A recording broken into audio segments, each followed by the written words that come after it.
ছদ্মবেশে মন্দারকে উদ্ধার করলো রোহিণী এবং শ্যামলী। সম্পূর্ণ জানতে হলে ভিডিওতে একটি লাইক করে দেখতে থাকো। জমে উঠেছে কোন গোপনে মন ভেসেছে ধারাবাহিকের গল্পে। যেখানে মন্দারকে আটকে রেখেছে জঙ্গলির দল, সেখানে পৌঁছে গেছে শ্যামলী এবং রোহিণী, এবং সেখানকারই গ্রামের একজন লোকের সাহায্য করে শ্যামলী এবং রোহিণী জঙ্গলিদের কাছে যাওয়ার সুযোগ পেয়েছে। রান্না করার নাম করে ছদ্মবেশে তাদের কাছে যাবে তারা, এবং মল্লারকে সেখান থেকে উদ্ধার করবে। রোহিণী এবং শ্যামলী সেজে নেয় তাদেরই প্রতিবেশী গ্রামের কিছু মহিলার মতো, তাদের শাড়ি গয়না পরে নেয়। এরপর রওনা দিয়ে দেয় গাড়িতে করে সেখানে।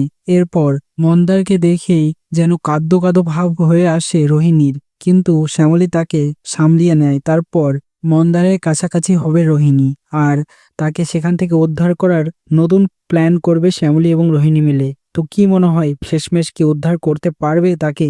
তো অবশ্যই কমেন্টসে জানিয়ে এখনই সাবস্ক্রাইব করুন আমাদের ইউটিউব চ্যানেল। ধন্যবাদ সবাইকে।